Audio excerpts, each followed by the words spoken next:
Barka da kasancewa tare da wannan channel mai suna sirrin waya iPhone da Android.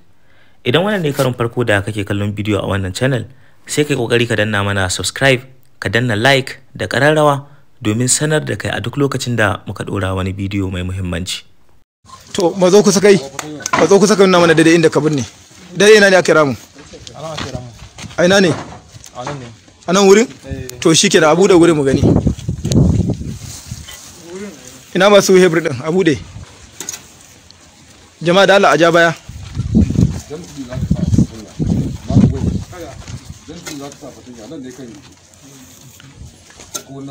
Da dai ina ka sa kan maza kai kai nuna mana da kai maza. Mu je da dai nuna mana da dai wurin. A nan ne, yana cikin buhu ne. A cikin buhu ne? Da dai ina ne? Daidai nan ne. To ya kai ramin karami ne ko babba? Ai shi ramin ba ni ne ba. To matso kai. Nuna mana ina ne ramin yake? Daidai wancan wurin? Daidai nan ne? To dawo baya.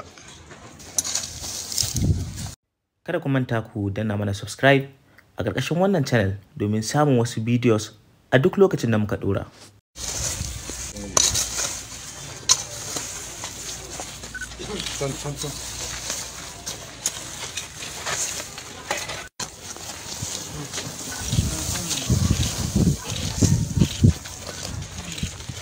To alhamdulillah nan wurin da kuke gani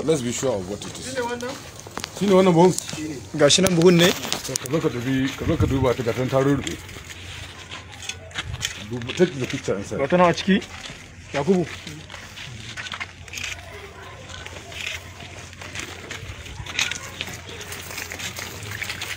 wanda ta riga ta lalace ma gaba daya.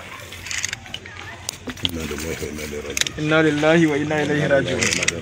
Inna lillahi wa inna ilaihi raji'un. Inna lillahi wa inna ilaihi raji'un. Inna lillahi wa inna ilaihi raji'un.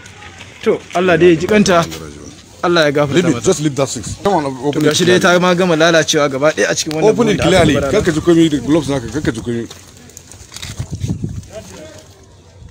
Inna lillahi wa inna ilaihi raji'un. Allah ya jikanta, Allah ya gafarta mata. To ga sunan dai wanda suka yi wannan garkuwan kuma suka yi wannan kisan kai din, wanda ko shakka babu wannan marasa imani, wannan marasa tunani, wannan tsinannin mutane za a gurfanar da su a gaban kotu domin a musu hukunci. Allah ubangiji ya kare mu daga sharrin su. Mazo gaba. Me sunanka? Abdulmalik Muhammad Tanko. Na'am? Abdulmalik Muhammad Tanko. Shekarunka nawa? 34. A ina kake da zama? Unguwar Tudun Musala. To ba mu labari a takaice me tsakaninka da yarinyar nan Hanifa? A takaice ɗaliba ta ce a makarantar Noble Kids Comprehensive College da take kwanar Dakata. Me ya faru da ita wannan ranar? So abin da ya faru dai shine akwai wannan bawan Allah da yake nan bayana da kuma wata wai ita Fatima wanda na kawo musu tunanin cewar su zo su ɗauko wannan yarinya da nufin cewar mahaifiyarta ce ta ce ɗauke ta za ta nemi kuɗi a wurin mahaifinta. Wannan ƙarya ne musu kenan. Suka aminta da hakan suka je ƙoƙarin ɗaukanta ba su kai ga nasara ba don ba ta yarda ta bi su ba a keke napep kenan. Daga baya da na ga abin ba zai yiwu ba sai ni na je na ɗauke ta a keke napep ɗin bayan ta daga islamiyya. Idan aka kai ta? Na kawo ta gidana ne, ta zauna a gidana tare da iyalina tsawon kusan sati 2. To me ya faru da ita daga nan? To a ƙarshe dai akwai lokacin da malaman makarantar mu suka zo gidan, sai nake tsammanin cewa an turo su ne su bincika shin ko a gidan na wata take, saboda an ce yarinya ta ambaci sunan uncle ɗinsu a wannan lokacin. So hakan ne yasa na rasa mafita, a ƙarshe na bata maganin bera. To daga nan me kai mata? Sai shi wannan bawan Allah da yake nan bayana sai na zo na same shi na ce ya zo ya haƙa rami. Wannan ramin da zai haƙa din an binne ta? An binne ta. Nawa ka nema kuɗin fansa a wurin iyaye? Ina mun naira miliyan 6. Wa ka kira a ciki? To nan ba ce dai wacce dama suka taɓa bari a makaranta, amma mace ce ta ɗauka. To tsawon wanda lokaci ka san yarinyar? Kusan watanni 6 zan ce, time 2 dai kenan ko ana 3 yanzu haka. Yanzu wa ya kashe yarinyar? Yanzu a takaice ni ne kenan. Waye garkuwa da ita? Ni ne kenan. A ina ka ajiye ta?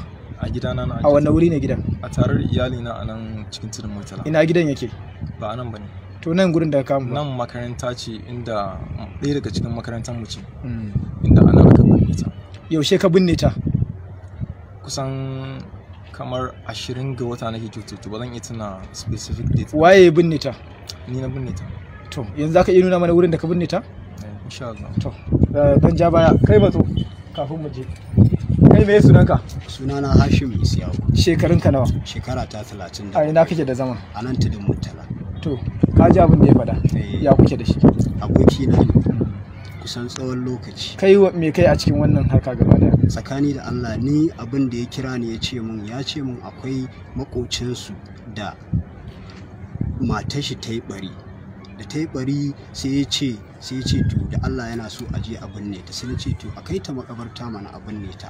Sai ya ce mun a'a wai ba sai an kai ta makabarta ba. Na ce to ya za a yi bari a ce ba za a binne yarinya a makabarta ba. Sai ce a yi bari ne. So a takaice dai kai wani gudunmawa ka bayar? Ni kawai iya abin da ya ce mun in zo in binne su wannan barin da aka yi. Ka birne? Sai ya kira ni ya ce da dare zan zo. Sai ya ce mutum nawa za a bani in binne. Na ce a ka je ku yi magana da shi, tunda ni ba zan ce ga tunda larura ce ta samu mutum ba zan yanke hukunci ce ga abin da za a. To me kuka yi dai a takaice a ƙarshe? Daga ƙarshe sai ya ɗauko abu ya zo da daddare waye tona makaranta. Ni ne na yi tona. Waye binne? Ni ne na binne. To maganar dai akan cewa a baya ya nemi da kai da wata mata ma ku yi garkuwa da yarinyar, haka ne ko ba haka bane? Ya nemi na gaya masa gaskiya ni ba zan shiga ba na yi ba. To alhamdulillah yanzu dai gashi zamu je, zai kai mu wurin, za su kai mu wurin da aka binne wannan yarinya. Ubangiji Allah ya jikanta, Allah kuma ya gafarta mata. Za mu je mu gani domin ya nuna mana. Mu je zuwa. Mu je ina medical team. Bismillah. Mu je.